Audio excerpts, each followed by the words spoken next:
Leadership lessons from Captain Picard. Picard who? Before I introduce him, let me first tell you that most leadership case studies use examples of real people like Churchill, Lincoln, Steve Jobs, Peter Drucker, etc. As you are aware, tons of articles and books have been written on these people's leadership styles along with case studies. But very rarely will you see leadership examples of fictional characters from a TV series.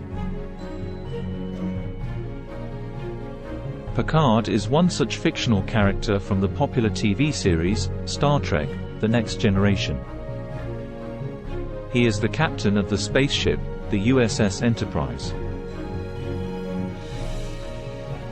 As soon as the words Star Trek is mentioned, most people only imagine aliens, interplanetary travel, great spaceships with fantastic technology, quirky acting by some characters, and so on. Very rarely will viewers observe or scrutinize the leadership styles of the characters in a TV series. But Star Trek: The Next Generation is a rare TV series. In addition to the usual aliens and space technology, nearly 50% of each episode is about examples of management and leadership demonstrated by Picard and his direct reports.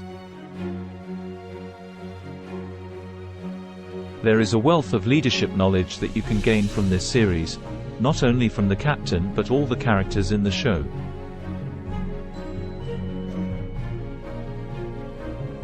By studying his and his team's leadership style, you can also implement them in your own life or workplace. But in this article, I will describe only the leadership of the captain, known as Jean-Luc Picard, who is the head of the starship USS Enterprise. Let us start. Picard's leadership skills. Picard is a firm and decisive leader who can successfully manage and lead a diverse set of humans and non-humans employed on his spaceship who vary widely in culture and behaviors. This can be compared to a lighter version of a business leader managing citizens of different nationalities on our planet who have different cultures, languages, customs, and behaviors. Though he can be stubborn sometimes, he won't hesitate to immediately switch off his stubbornness if he realizes his idea is wrong. Though he always appears tough and non-jovial, he is also a kind person and even exhibits a childlike innocence when required. He varies his leadership intensity and tone of his voice depending on whom he is dealing with. For example, he will give a tough order to one of his team members to do an activity, and at the same time kindly request another member for some other activity. This is because he knows that one size or one tone doesn't fit all his diverse team members. He rarely hesitates to ask for help from anyone, including teenagers and young children, if necessary, as shown in some episodes. All important decisions are taken only after discussing and debating with his team members. He is fond of classical music and an avid reader of history and literature. Whenever he is faced with a difficult situation, he tries to use examples of history or great quotes from historical figures to see if they can be applied to the current situation. He doesn't hesitate to throw his own ideas out of the window if there is a better suggestion from anyone. This means he doesn't believe that he alone has the best ideas just because he has the topmost title. Though he appears firm, he does not insult or scold anyone openly for any mistakes. Even private rebukes are non-threatening or hostile. This makes him an approachable manager whose doors can be knocked on at any time by anyone. Managing a gigantic spaceship is a complicated and dangerous task. So, he expects his team members to keep him apprised of every small issue, technical or non-technical, that may pose a threat to the ship or its crew later. He does not care if it's bad news and does not shoot the messenger. He documents all minor to major activities and decisions taken on the spaceship. This information is constantly relayed to his superiors for them to know what's happening, and it can also be used to analyze or solve some future problem.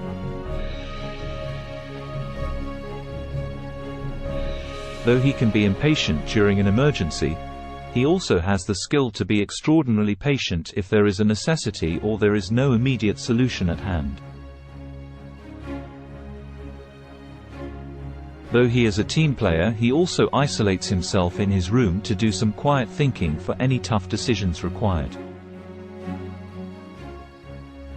He also does not hesitate to take the entire blame on himself for any injury, loss of life, or damage to some equipment due to his wrong decisions. This means he does not look for a scapegoat to blame and escape. He keeps a formal distance from the team and is not too chummy with anyone. This means he does not go out for a drink with them, indulge in idle chat or wild parties, get drunk, smoke, talk dirty, or put arms around his team members' shoulders, etc.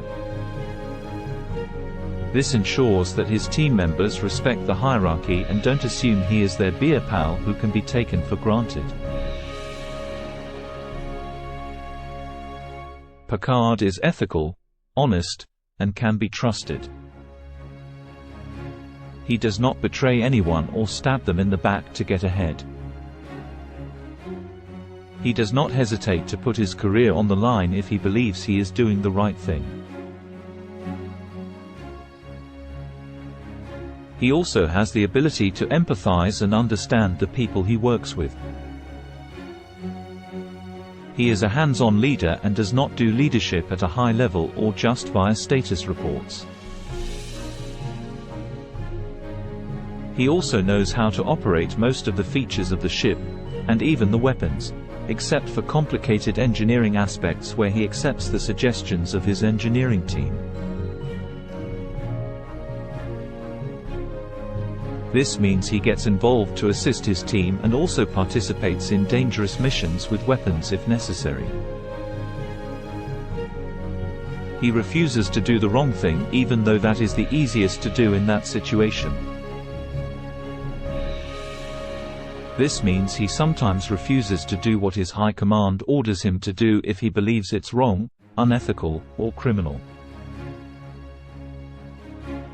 He does not hesitate to take on or argue with the starship's top management to protect some person who has been wronged or unfairly targeted. To summarize, Picard is an example of an ideal leader whose leadership has plenty of takeaways that you can implement in your own personal or corporate life. Some quotes on leadership. A leader is one who knows the way, goes the way, and shows the way. John C. Maxwell. Anyone can hold the helm when the sea is calm. Publilius Syrus. When I give a minister an order, I leave it to him to find the means to carry it out. Napoleon Bonaparte. A good general not only sees the way to victory, he also knows when victory is impossible. Polybius. In matters of style, swim with the current. In matters of principle, stand like a rock. Thomas Jefferson. Leadership is not just about giving energy, it's unleashing other people's energy. Paul Polman. He who has never learned to obey cannot be a good commander. Aristotle. The challenge of leadership is to be strong, but not rude, be kind, but not weak, be bold, but not a bully, be thoughtful, but not lazy, Be humble, but not timid. Be proud, but not arrogant. Have humor, but without folly. Jim Rohn. Become the kind of leader that people would follow voluntarily, even if you had no title or position. Brian Tracy.